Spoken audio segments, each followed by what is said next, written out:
शाजिब खानजादा साहब, अदलिया के रवैये के खिलाफ एक एहतजाज पीडीएम हुकूमती इत्तेहाद की जो सियासी जमातें हैं उनकी जानिब से तरतीब दिया गया है। पीर को ऐलान किया गया है कि सुप्रीम कोर्ट के सामने पुरअमन एहतजाज किया जाएगा। तो अब क्या टकराव दिखाई दे रहा है आपको? टकराव तो बहुत पहले से दिखाई दे रहा है, मगर पीडीएम हुकूमत में है, एहतजाज कर रही होगी। उधर ऐसे एहतजाजों में खतरा रहता है कि कहीं आउट ऑफ कंट्रोल ना हो जाए अगर आप सुप्रीम कोर्ट के बाहर एहतजाज कर रहे हैं, क्योंकि पीर ही का दिन है जिस दिन जो कल कयूम सिद्दीकी साहब भी बता रहे थे कि जो कॉल पे उन्हें बताया गया कि पीर के दिन कोई कंटेम्प्ट की कार्रवाई हो सकती है। तो जाहिर है ये क्लियरली एक काउंटर प्रेशर टैक्टिक है पीडीएम की तरफ से। मगर सारी सूरत हाल में अगर आप देखें तो एक लूजर के तौर पर ही नजर आ रही है। अब तो ऐसा लगता है कि लड़ाई बराह रास्त इस्टेब्लिशमेंट और इमरान खान साहब के दरमियान हो गई है, और लगता क्या है हो गई है, क्योंकि खान साहब ने जो बैरूनी मीडिया को इंटरव्यू दिया है, पहले वो बात करते थे कि जी कुछ अनासिर हैं, फिर डर्टी हैरी कहना शुरू किया, फिर डीजीसी का नाम ले दिया, और आज उन्होंने बराह रास्त आर्मी चीफ का नाम ले दिया है कि सबके जिम्मेदार एक ही आदमी हैं और वो आर्मी चीफ हैं। तो अब लड़ाई तो बिल्कुल बराह रास्त हो गई है। पीडीएम तो अब साइड में खड़ी नजर आती है, जो अपनी रेलिवेंस ढूंढ रही है कि वो रेलिवेंट कैसे हैं।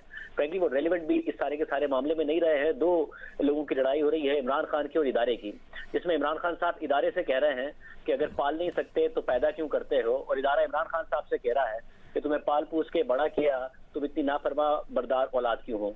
तो ये दोनों की लड़ाई हो रही है, जिसमें पीडीएम मेरा ख्याल एक बाय स्टैंडर्ड है, इससे ज्यादा कुछ नहीं है। कर लें प्रोटेस्ट, अब हुकूमत प्रोटेस्ट करती कैसी लगती है वो फिर को नजर आ जाएगा। अच्छा शाहजेब साहब, आपका क्या तज्जिया है इस पर? आप भी ऐसे ही समझते हैं कि जो कानूनी महाज पर हुकूमत की हिकमत अमली है वो बहुत वीक थी, या आपको लगता है कि वाइजली किसी हद तक हुकूमत ने अपने ऑप्शंस एग्जॉस्ट किए, लेकिन दूसरी जानिब जो एलिमेंट्स हैं वही इतने तगड़े हैं कि अब हुकूमत क्या कर सकती है? देखिए जी, एक बात वाज़ेह है कि अदालत का हमें मुख्तलिफ जजेस का एक बड़ा क्लियर बायस नजर आया है, बहुत ही ज्यादा जानिबदारी और बायसनेस नजर आई है। तो जो बहुत सारी डिबेट हुई अदालतों के अंदर, वो कानून के ऊपर तो हो नहीं रही थी, वो तो सियासत के ऊपर हो रही थी। जब मुल्क के चीफ जस्टिस ही के बेंच बनाने के इख्तियार पर सवाल उठ जाए, अगर 9 रुकनी वो बेंच बनाएं और कुछ जजेस सवाल उठाएं तो वो उन्हें माइनस कर दें, और वो 5 रुकनी हो जाए, फिर 5 से 3 रुकनी हो जाए, तो ये तो वाज़ेह नजर आ रहा है कि अदालत में भी सियासत हो रही है, कानून और आइन की तो बहस नहीं हो रही है। मगर इस सब में पीडीएम ने ये जरूर किया है कि उनके पास 2 ही चीजें थी, और इस्टेब्लिशमेंट के पास भी कुछ चीजें थी, वो सबसे महरूम हो गए हैं। इस पीडीएम के पास था कारकर्दगी का बयानिया, और इसके अलावा वोट को इज्जत दो का बयानिया। कारकर्दगी 1 साल में हमने उसकी देख ली उनकी, और वो महरूम हो गए। दूसरा था वोट को इज्जत दो का बयानिया, मगर ऐसा लग रहा है कि वो तो इस्टेब्लिशमेंट की गोद में बैठ गए और इलेक्शन से भाग रहे हैं, यानी वोट की इज्जत दो के बयानी से भी महरूम हो गए। लीडर उनका लंदन में बैठा है, वापस आने को तैयार नहीं है। इस्टेब्लिशमेंट के पास एक ही चीज थी, वो ये कि जी हम रेड लाइन है, वो रेड लाइन आप क्रॉस नहीं कर सकते हैं। इमरान खान साहब उन्हें बता रहे हैं कि रेड लाइन मैं हूं, आप नहीं है, और उन्होंने तमाम हमले किए और तहरीक इंसाफ के कारकुनों ने। और आज इमरान खान साहब ने बताया क्या अगर मुझे रिहा नहीं किया, दोबारा गिरफ्तार किया, तो वही होगा जो हुआ है। चीफ जस्टिस ने कहा कि इसकी मजम्मत कर दें, मजम्मत करने से इनकार कर दिया, यानी मजम्मत करने को तैयार नहीं है, दोबारा करने की धमकी दे रहे हैं, वो कुछ जो आज तक किसी दूसरी सियासी जमात ने सोचा भी नहीं था। और फिर एक बैरूनी मीडिया से बात करते हुए बराह रास्त आर्मी चीफ का नाम ले रहे हैं। तो मेरा ख्याल है पीडीएम को बयानिए से महरूम कर दिया, इस्टेब्लिशमेंट को सुर्ख लाइन से महरूम कर दिया। इस्टेब्लिशमेंट ने अदलिया को और मीडिया के एक हिस्से को इस्तेमाल किया पीपल्स पार्टी, नून लीग और दीगर जमातों को डिस्क्रेडिट करने के लिए, और इमरान खान साहब को इख्तिदार में लाने के लिए, और फिर इमरान खान साहब को इख्तिदार में लेने के लिए, रखने के लिए। इमरान खान साहब इस्टेब्लिशमेंट से अदलिया का वो हिस्सा भी ले गए, और इस्टेब्लिशमेंट से मीडिया का वो हिस्सा भी ले गए जब उनकी और इस्टेब्लिशमेंट की राहें जुदा हुई। वरना माजी में इस्टेब्लिशमेंट मीडिया का हिस्सा भी अपने पास रखती थी, जुडिशरी का हिस्सा भी अपने पास रखती थी। जब 90 की दिहाई में नवाज शरीफ के साथ इस्टेब्लिशमेंट खड़ी थी और मोहतरमा बेनजीर भुट्टो के खिलाफ लॉन्च किया जा रहा था, मगर इमरान खान साहब एक ऐसे लीडर के तौर पर सामने आए हैं जो इस्टेब्लिशमेंट से उसकी सुर्ख लाइन ले गए, उससे उसकी अदलिया ले गए, उससे उसकी का मीडिया ले गए, और अब वो इस्टेब्लिशमेंट को बता रहे हैं कि सुर्ख लाइन आप नहीं है, मैं हूं, मेरे साथ दोबारा करोगे मुझे गिरफ्तार तो दोबारा आपके साथ वो होगा जो हुआ है, क्योंकि एक आदमी जिम्मेदार है और वो आर्मी चीफ है। तो मेरा ख्याल है बड़े इंटरेस्टिंग टाइम्स है, जिसमें खान साहब इस वक्त सबको बता रहे हैं कि इस मुल्क में एक नई एस्टैब्लिशमेंट है और उसका नाम इमरान खान। अच्छा शाजिब, जो हमने 2-3 दिन में देखा सब कुछ प्रेडिक्शंस के मुताबिक हो रहा है। कल भी प्रेडिक्शन सही साबित हुई, आज भी प्रेडिक्शन सही साबित हुई। तो अब लगता है कि वो जो तीसरी प्रेडिक्शन थी पीर वाले दिन सुमोटो की तौहीन अदालत वाली, अब लगता है उस प्रेडिक्शन को तैयार करके पीडीएम सियासी शहादत को कैपिटलाइज करेगी और शायद ये को बयानिया बनाने जा रही है। उन्होंने कहा कि अगर हमें तौहीन अदालत का नोटिस होना ही है तो फिर सियासी शहादत की जानिब बढ़ते हैं। ये लगता है आपको स्ट्रेटेजी? नहीं, पीडीएम इस वक्त लैक कर रही है जिस तरीके से बात से ना कारकर्दगी और इन तमाम मामलात में कि पीछे रह गए। तो शहादत का बयानिया मिलना भी उनको मुश्किल हो रहा है, क्योंकि वो जो काम करते हैं वो अदलिया के खिलाफ एक शहादत का बयानिया बनाना चाहते हैं। मगर मसला ये है कि माजी में बयानिया बनता था क्योंकि एस्टैब्लिशमेंट और अदलिया एक साथ होते थे। अब दोनों की राहें जुदा हैं। एस्टैब्लिशमेंट अगर पीडीएम के साथ खड़ी है तो अदलिया इमरान खान के साथ खड़ी है, तो वो बयानिया बनाना भी बड़ा मुश्किल हो रहा है, क्योंकि आप इलेक्शन से भाग रहे हैं तो वोट की इज्जत दो की बात कैसे करेंगे? वोट को इज्जत दो का बयानिया आपने बनाया था एस्टैब्लिशमेंट के खिलाफ, जिसमें अदलिया और फौज दोनों शामिल थे, मगर एक के साथ खड़े हैं दूसरे के खिलाफ खड़े हैं। तो एस्टैब्लिशमेंट के लिए तो इस वक्त पीडीएम के लिए कंफ्यूजन नजर आती है कि सारे मामले को डील कैसे करना है, क्योंकि अदलिया ने साबित किया है पिछले दिनों में कि इमरान खान साहब की को ना सिर्फ वो गिरफ्तार नहीं होने देंगे, उनको एक के बाद एक बेल देंगे, जो कि दुरुस्त है, उन्हें बेल दें, मगर कम से कम अदालत ये तो कर सकती है कि उन्हें इस बात का पाबंद करें कि उनके खिलाफ प्रोसिक्यूशन हो सके, केस आगे बढ़ सके। मगर अदालत ने पिछले 5 साल में, सिर्फ अभी रिसेंट हिस्ट्री में नहीं, ये साबित किया है कि इमरान खान साहब को ना गिरफ्तार होने देंगे, ना ही उनके खिलाफ कोई केस चलने देंगे। ये हमें नजर आया है पेशावर डीआरटी में, ये हमें नजर आया है उनके खिलाफ तोशाखाना में। आज आप देख लीजिए, तोशाखाना में फर्द जुर्म आयद हो गई, 13 मई को प्रोसिक्यूशन होनी, केस आगे बढ़ना था, अदालत ने सस्पेंड कर दिया उस मामले को। इमरान खान साहब के वकील आज बता रहे हैं कि हाँ, हमें कॉल अप नोटिस दिया था नैब ने, मगर हमने उसको इलीगल समझा और हम नहीं गए। उसके बावजूद इमरान खान साहब को 2 हफ्ते की बेल दे दी गई है। माजी में जब इमरान खान साहब का दौर था तो लोगों को इंक्वायरी के स्टेज पर गिरफ्तार कर लिया जाता था।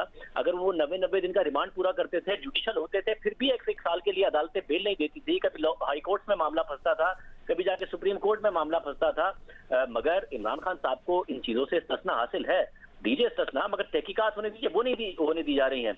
हमने देखा कि पेशावर बीआरटी को तहकीकात से रोका साकिब निसार की सुप्रीम कोर्ट ने, मगर उसी वक्त ऑरेंज लाइन पर तहकीकात करने का हुक्म दिया, उस काम को रोक दिया। पीकेएलआई पर काम को रोक दिया। वहां पर जो लोग बाहर से काम करने आए थे उनके नाम ईसीएल में डलवा दिए। तो खान साहब के लिए जो एक स्पेशल ट्रीटमेंट है वो ये साबित कर रहा है कि खान साहब जो बहुत बड़े 2 असासे थे एस्टैब्लिशमेंट के, वो अपने साथ ले गए हैं। और मेरा ख्याल है कि ये लड़ाई तो अब फेस टू फेस हो गई है, जिसमें अभी तक तो इमरान खान साहब जीतते नजर आ रहे हैं। अच्छा मीर साहब, जैसे हालात वाकयात में मामलात आगे बढ़ते हुए हमें दिखाई दे रहे हैं और हमें लगता है, ये नज़र आ रहा है कि इमरान खान के एतमाद में इजाफा हो रहा है, हुकूमत हमें थोड़ी बैकफुट पे नज़र आ रही है, तो अपनी स्पेस को रिक्लेम करने के लिए आपको लगता है कि जो माशी महाज पर हुकूमत की कारकर्दगी हमें नज़र आ रही है वो एक रुकावट हो सकती है?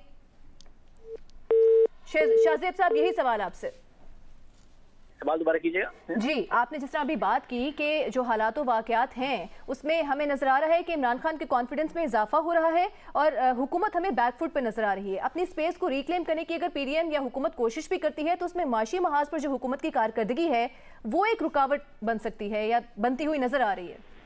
जी बिल्कुल, जाहिर है इतनी महंगाई हो कि 37% को छू रही हो, IMF का मुआहदा आपसे ना हो रहा हो और आपने जितने भी वादे और दावे किए हों उसमें आप नाकाम हो रहे हो, 200 रुपए का डॉलर करने का वादा किया हो मगर वो 300 को छू रहा हो, आज रिकवरी हुई है, तो फिर जाहिर है आपकी एक तो कारकर्दगी पर सवाल उठता है। दूसरा मामला हमें नजर आता है कि जिस तरीके से इमरान खान साहब अगर विक्टोरियस फील कर रहे हैं, एक बात वाज़ेह हो, तहरीक इंसाफ के बहुत सारे रहनुमा इस बात के खिलाफ थे कि खान साहब की स्ट्रेटजी को फॉलो किया जाए। आपने ऑडियो लीक्स में भी देखा कि जब जमान पार्क पर पुलिस ने रेड किया तो बहुत सारे रहनुमा थे और डॉक्टर यास्मीन राशिद साहिबा की एक ऑडियो आई जिसमें वो सदर पाकिस्तान से बात कर रही है कि इमरान खान साहब को सरेंडर करना चाहिए, ये तो पेट्रोल बम और पता नहीं क्या क्या मामला हो गए, ये सूरत हाल खराब हो रही है, बाद में हम फाइट कर लेंगे। मगर इमरान खान साहब बजिद थे कि वो अपने कारकुनों को ह्यूमन शील्ड के तौर पर इस्तेमाल करेंगे, पुलिस वाले जख्मी होते हो तो हो, कारकुन जख्मी होते हो तो हो, वो गिरफ्तारी नहीं देंगे। उन्होंने गिरफ्तारी नहीं दी मगर वो इस सूरत हाल से जीत के निकले, अदलिया क्योंकि उनके साथ खड़ी है।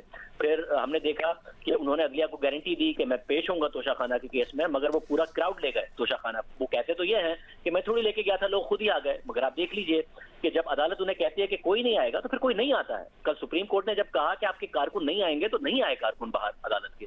आज इस्लामाबाद हाई कोर्ट के लिए सुप्रीम कोर्ट ने कल कहा कि कारकुन नहीं आएंगे तो नहीं आए बाहर कारकुन। इससे पहले लाहौर हाई कोर्ट ने उन्हें कहा था कि आप बगैर कारकुनों के आएंगे और वक्त पर आएंगे, तो खान साहब वक्त पर पहुंचे और बगैर कारकुन के पहुंचे। मगर जब तोशाखाना के लिए वो गए तो हमने देखा कि कितना बड़ा क्राउड लेके गए। फिर जज मजबूर हो गया कि जी आप जाके अदालत में आप गाड़ी से हाजिरी लगवा दें, और वो जज जो फर्द जुर्म आयद कर रहा था वो उसको वापस ले गया कि जी मैं देखूंगा कि काबिल समात है या नहीं। तो उस जज ने वो बदला, फिर नया जज आया, उस जज ने फर्द जुर्म आयद की, तो इस्लामाबाद हाई कोर्ट ने आज कह दिया कि जी आप 1 महीने के लिए नहीं हो सकता।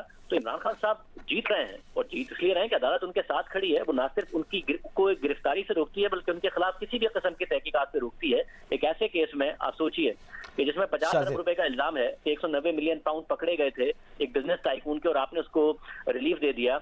और 3 काबीना के मिनिस्टर मौजूद है इमरान खान साहब के, जो उनके खिलाफ गवाही दे चुके हैं कि हमसे बंद लिफाफे पे दस्तखत कराए, और खान साहब के अपने दस्तखत मौजूद है, और उनकी अहलिया बुशरा बीबी के कि उन्होंने उसी बिजनेस टाइकून से जमीन ली, अलकादिर ट्रस्ट बनाया। मगर अदालत तहकीकात नहीं होने दे रही है, मामला आगे नहीं बढ़ने दे रही है। 50 अरब रुपए की करप्शन के मुलजिम को चीफ जस्टिस कहते हैं कि आपको देखकर अच्छा लगा, तो फिर इमरान खान साहब जीत रहे हैं। अच्छा,